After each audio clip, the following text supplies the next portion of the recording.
ఓం శ్రీ గురుభ్యో నమః. ఓం గం గణపతయే నమః. ఐం సరస్వత్యే నమః. ఓం శ్రీమాత్రే నమః. ఓం నమో వ్రాతపతయే నమో గణపతయే నమః. ప్రమథపతయే నమస్తే అస్తు లంబోదరాయ ఏకదంతాయ విఘ్న వినాశినే శివసుతాయ శ్రీవరదమూర్తయే నమో నమః. శ్రీ మహాగణాధిపతయే నమః. జపాకుసుమ సంకాశం కాశ్యపేయం మహాద్యుతిం తమోరిం సర్వపాపజ్ఞం ప్రణతోస్మి దివాకరం. ఓం శ్రీ సూర్యనారాయణాయ నమః. ఓం వజ్రనఖాయ విద్మహే తీక్ష్ణదగ్గుష్ట్రాయ ధీమహి తన్నో నారసింహ ప్రచోదయాత్. శ్రీ లక్ష్మీ నారసింహస్వామినే నమో నమః.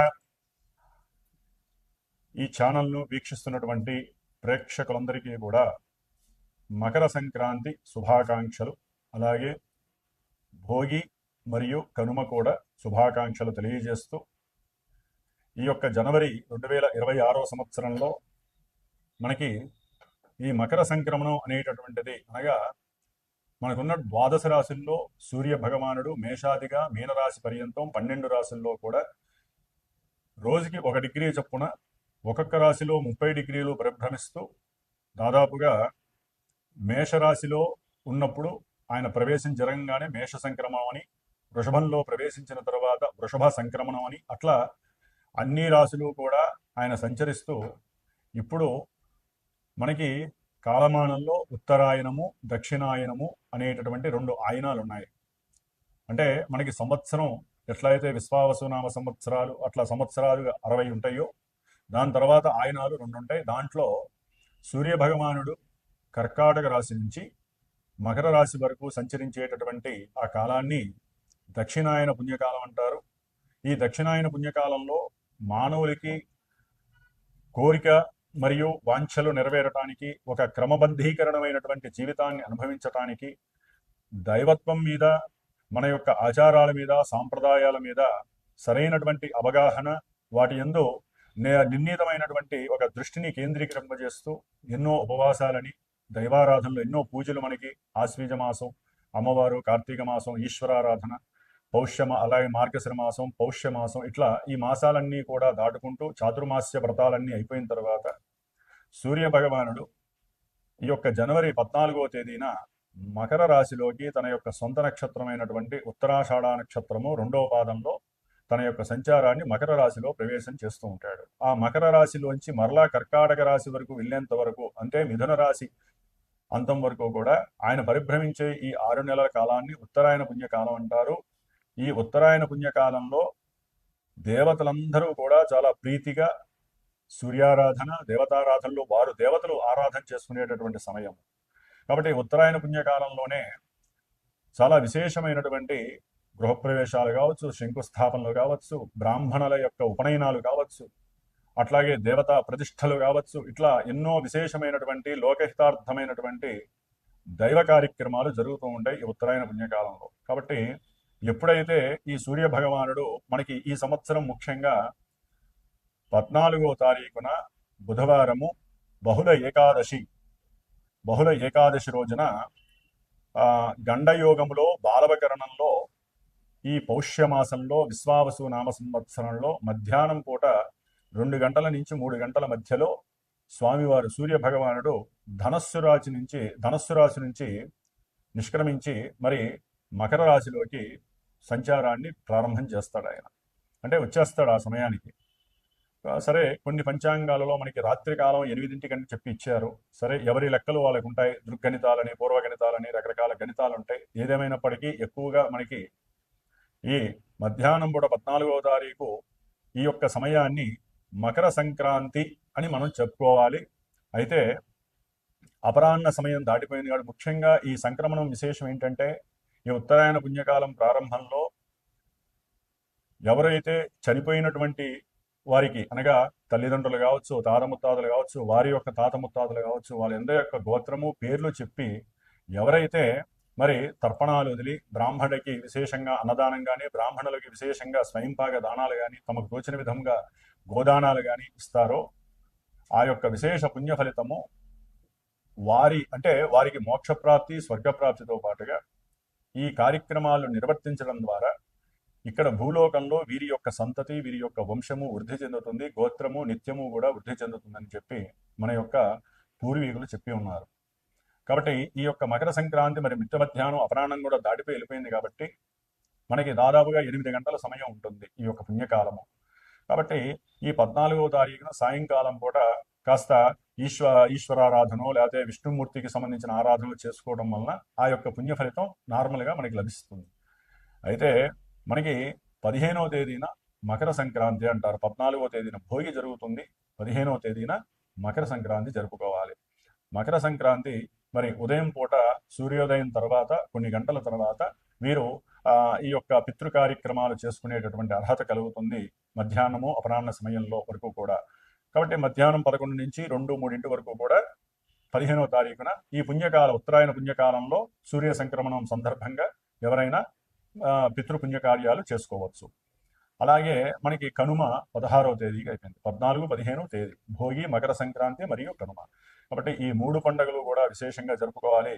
ముఖ్యంగా ఈ మకర సంక్రమణం జరిగేటటువంటి సూర్య భగవానుడికి మనము సంక్రాంతి పురుషుడు అని చెప్పి మనకి చెప్తూ ఉంటారు. ఈ సంక్రాంతి పురుషుడు యొక్క విశేషాన్ని మనం ఒక్క నిమిషం తెలుసుకోగలిగితే గనక ఆయన వాహనారూఢుడై అంటే వ్యాఘ్రము యొక్క వాహనారూఢుడై మకర రాశిలో ప్రవేశిస్తున్నాడు.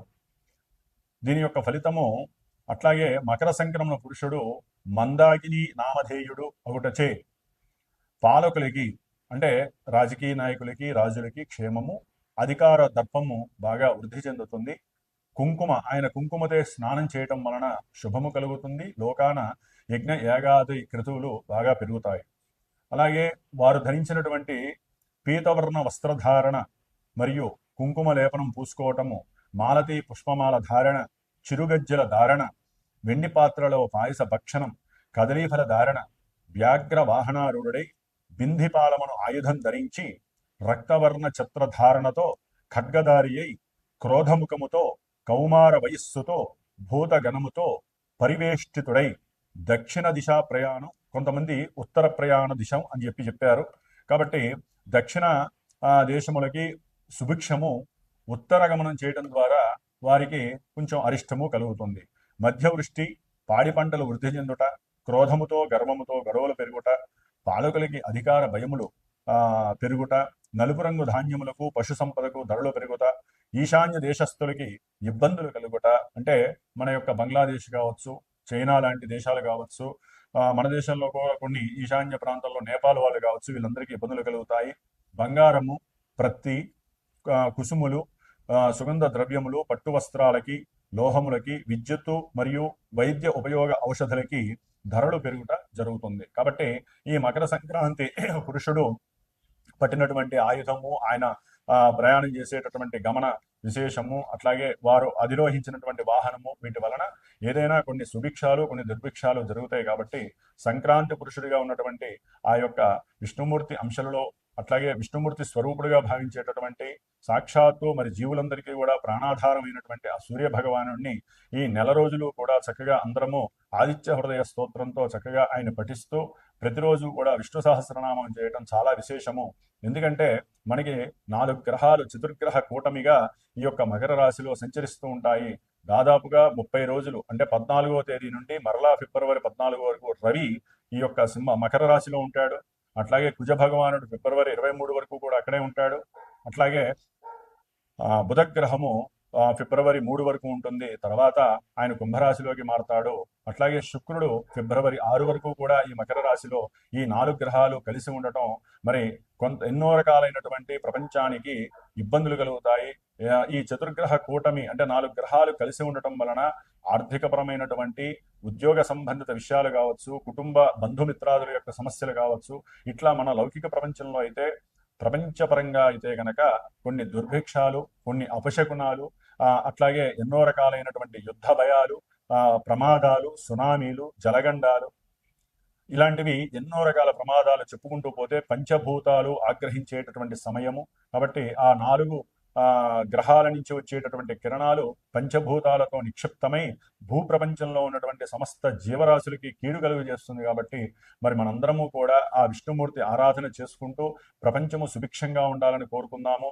మరి మేషాది ద్వాదశి రాశి పర్యంతం కూడా మిగతా ఏ రాశుల వారికి మరి ఈ నెల రోజులు కూడా సూర్య సంక్రమణం అంటాం మనము, దీన్నే మకర సంక్రమణం. ప్రతి నెల మనం చెప్పుకునేటటువంటి సంక్రమణ విశేషాలలో ముఖ్యంగా రవి, కుజ, బుధ, శుక్రుడు ఈ 4 గ్రహాలు కూడా చాలా అత్యంత పరిగణలోకి తీసుకోవాలి. శని భగవానుడు ఈ నెల జనవరి 20 నుంచి కూడా సొంత నక్షత్రంలో మరి మీనరాశిలో సంచారం చేస్తూ ఉన్నాడు ఆల్రెడీ ఆయన. అట్లాగే గురు మహానుభావుడు వక్రించి మిథున రాశిలో ఉన్నాడు సొంత నక్షత్రంలో. కేతువు సింహరాశిలో పుబ్బా నక్షత్రంలో ఉన్నాడు. రాహువు చూస్తే కుంభరాశిలో సొంత నక్షత్రమైన శతభిషలో ఉన్నాడు. కాబట్టి ఈ గ్రహాలన్నీ కూడా ఏ విధమైనటువంటి చర్యల్ని మనకి ప్రసాదిస్తాయి, ఏ రాశుల వారికి ఈ చతుర్గ్రహ కూటమి మిగతా గ్రహాల యొక్క పరిపాలన పరంగా వారు ఇచ్చేటటువంటి కారకత్వాల పరంగా మన నిత్య జీవితంలో మనకి కలిగేటటువంటి ఈవెంట్స్, అది విద్య కావచ్చు, ఉద్యోగం కావచ్చు, వ్యాపారం, అన్యోన్య దాంపత్యము, ప్రయాణాలు, అట్లాగే సిరి సంపదలు, వస్తు వాహనాదులు, ప్రమాదాలు, అట్లాగే ఎన్నో రకాలైనటువంటి తగవులు, కొట్లాటలు, ఎడబాటులు, కోర్టు వ్యవహారాదులు, ఇట్లా మనకి నిత్య జీవితంలో ఎంతో మంది ఎన్నో రకాల ఈవెంట్స్ ని అనుభవిస్తూ ఉంటారు. కాబట్టి అవన్నీ కూడా గ్రహస్థితి మాత్రమే తెలియజేస్తోంది. కాబట్టి మనందరము కూడా ఇలా మేము చెప్పటం మీరు వింటము అంటే అంత ఈజీ కాదండి.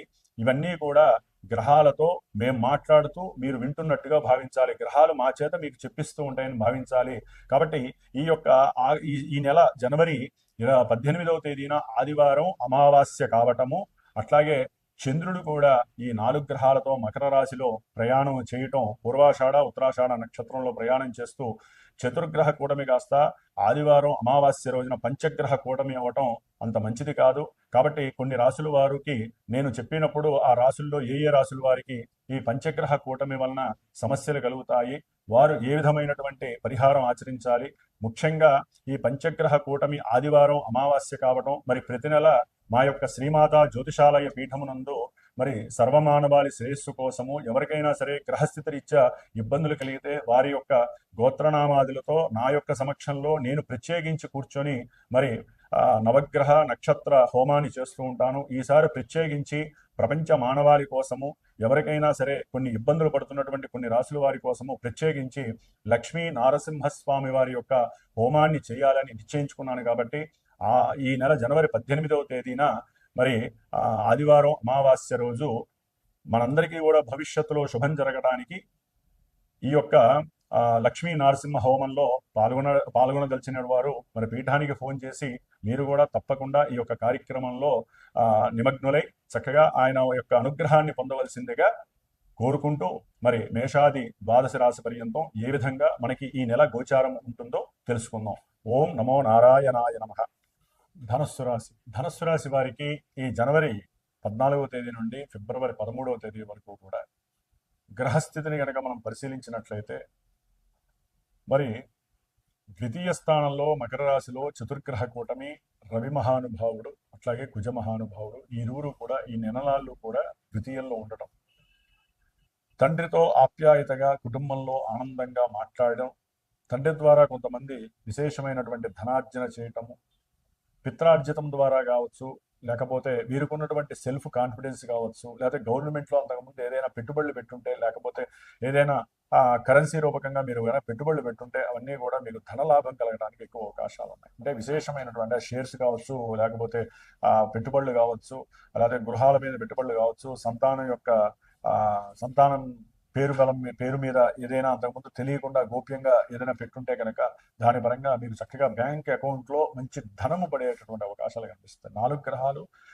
అక్కడ ఉండటం చాలా విశేషము. ముఖ్యంగా రవికుజులు ద్వితీయంలో ఉండటం వలన కుటుంబంలో కొన్ని ఆగ్రహోపేతమైనటువంటి మాటల వలన, అట్లాగే మనోవికారాల వలన, మీ మాట వలన కొన్ని దోషాలు కలుగుతున్నప్పటికీ కూడా ఆ కుజగ్రహము ఉచ్చస్థితిని పొంది ఉండడం ద్వారా మీకున్నటువంటి ఏకాగ్రత పొజిషన్స్ ఎక్కువయ్యి ధనం మీద, సంపాదన మీద అత్యధికంగా మీకు సెల్ఫ్ కాన్ఫిడెంట్ ఎక్కువ పెరుగుతూ ఉంటుంది. ఏ విధంగానైనా సరే దైవారాధన ఎక్కువ చేయాలి, లేకపోతే తల్లిదండ్రుల్ని గౌరవించాలి, వారి ద్వారా వారి ఆశీర్వచనము, నేను చేసుకున్న పూర్వపుణ్య ఫలం వలన, జన్మల్లో చేసుకున్న పూర్వపుణ్య ఫలం వలన నాకు విశేషమైనటువంటి ధన సౌఖ్యం కలుగుతుంది అని చెప్పి వీరిలో వీరు మనస్ఫూర్తిగా అనుకోవడం ద్వారా విశేషమైనటువంటి ధనార్జన చేస్తారు. అట్లాగే వ్యాపారాదుల్లో చాలా చక్కటి ఆర్జన కనిపిస్తోంది. ఉద్యోగంలో కూడా వీరికి అకస్మాత్తుగా ఉన్నట్టుండి ప్రమోషన్స్ కలిగి ధనము వృద్ధి చెందే అవకాశం కలుగుతుంది. బ్యాంకుల్లో కొంతమందికి గవర్నమెంట్ త్రూ కొన్ని డబ్బులు పడే అవకాశం ఉంటుంది. దేనికో తెలియదు, అది విద్యా అంటే వారి యొక్క పిల్లల యొక్క చదువు రీత్యా, లేకపోతే వీరు ఏదైనా పెట్టిన పెట్టుబడుల ద్వారా, అంటే బాండ్స్ పెట్టుకుంటారు కదా, ఆ బాండ్స్ అయిపోయిన తర్వాత మీరు వెళ్ళి సంతకం పెట్టిన తర్వాత డబ్బులు పడచ్చు. లేకపోతే మీకు ఉన్నటువంటి బంగారం ఏదైనా కొని ఉంటే కనుక ఆ బంగారాన్ని నమ్మటం ద్వారా కావచ్చు. అంటే విశేషంగా ధనము బ్యాంకులో నిల్వ ఉండటం అనేది జరగడానికి అవకాశాలు ఉన్నాయి. అయితే ఒక స్థలం అమ్మటం ద్వారా కూడా మీకు బ్యాంకులో డబ్బులు పడే అవకాశం ఉంటుంది. కాబట్టి మాట దగ్గర మాత్రం కొంచెం జాగ్రత్తగా మాట్లాడండి. బంధుమిత్రాలతో కానీ, వ్యాపార భాగస్వాములతో కానీ, లేకపోతే ఆ భార్య తరపు బంధువులతో కానీ, తండ్రితో కానీ కొంచెం జాగ్రత్తగా మాట్లాడితే మీకు ఏ విధమైనటువంటి సమస్యలు అయితే ఉండవు. ఏదేమైనప్పటికీ కూడా సప్తమంలో ఉన్నటువంటి గురుబలం మిమ్మల్ని కాపాడుతూనే ఉంటుంది. అర్ధాష్టమ శని మీకు శని యొక్క దృష్టి వలన ఆరోగ్యపరంగా చాలా ఇబ్బందులు పడుతున్నారు. అవన్నీ కూడా కొంచెం తొలగే అవకాశం కనిపిస్తోంది. అర్ధాష్టమ శని వలన వాహనాల్లో పోయించేటటువంటి పెట్రోలు, డీజిల్ పరంగా ధనము వృధాగా ఖర్చు అవ్వడము, లేకపోతే ఏదైనా ఒక గృహ కట్టడ విషయంలో కొంత మోసపూరిత, అంటే పనిచేసే మేస్త్రుల ద్వారా మీరు కొంత ధనాన్ని నష్టపోవటము, వారితో మాట్లాడే సంభాషణలో కొంత కోపోద్రిక్తమైనటువంటి విషయాల పరంగా మీరు ఏదైనా ఇబ్బందులు పడడం జరిగే అవకాశం ఉంటుంది. ఏదేమైనప్పటికీ కొంచెం ప్రయాణాలు, అంటే అన్య స్త్రీలతో ప్రయాణాలు మీకు దాదాపు ఫిబ్రవరి 6 తర్వాత ఎవరో ఒక స్త్రీ సేవకా రంగంలో, వారు పనిచేసేటటువంటి సేవకా రంగంలో కావచ్చు, భార్య యొక్క స్నేహితురాలు కావచ్చు, లేకపోతే భార్య పనిచేసేటటువంటి ఆఫీస్ ద్వారా ఎవరైనా పరిచయం అయితే వారి ద్వారా కావచ్చు, ఏదైనా కాస్త ప్రయాణం చేస్తూ ఆ ప్రయాణంలో మీకు కలిగేటటువంటి ఆ ఇబ్బంది గృహంలో ఒక మంచి సమస్యను సృష్టిస్తుంది. అందుకని కొంచెం జాగ్రత్తగా ఉండాలి. ఫిబ్రవరి 6 తర్వాత స్త్రీపరమైన దోషాలు ప్రయాణ రూపకంగా మిమ్మల్ని ఇబ్బంది పెడతాయి. ఎవరితో మాట్లాడినా సరే అది మీకు సమస్యగానే ఉంటుంది. కొంచెం జాగ్రత్తగా మాట్లాడండి. దాని ద్వారా మీకు మంచి అనుకూలత కలిగే పరిస్థితి అయితే కలుగుతుంది. కాబట్టి తీర్థయాత్రలకి, ఏదైనా సరే కొత్త ప్రదేశాలకు వెళ్ళి దైవధ్యానం చేయాలనేటువంటి తాపత్రయం మీకు కలిగే అవకాశాలు ఎక్కువగా ఉన్నాయి. ఏదేమైనప్పటికీ రవికుజుల యొక్క స్థానస్థితి బాలేదు కాబట్టి తప్పకుండా మీరు లక్ష్మీ నరసింహస్వామి హోమంలో మీరు కూడా పార్టిసిపేట్ కాండి. దాని ద్వారా ఆర్థిక ధనలాభం కలుగుతుంది, గవర్నమెంట్ జాబ్స్ కలుగుతాయి, గృహయోగం కలుగుతుంది. కాస్త ధన నష్టాలు లేకుండా, బంధుమిత్రాలతో వైరం లేకుండా, ఎవరూ కూడా మిమ్మల్ని నెగిటివ్గా చూడకుండా ఉండేటటువంటి పరిస్థితి కనిపిస్తుంది. అర్ధాష్టమ శని దోష పరిహారార్థమై కాలభైరవార్చన మీకు చాలా చాలా విశేషము. రోజు కాలభైరవుడి యొక్క అష్టోత్తరాన్ని చదవండి, మీకంతా శుభం జరుగుతుంది. ఓం శ్రీ లక్ష్మీ నారసింహస్వామినే నమో నమః.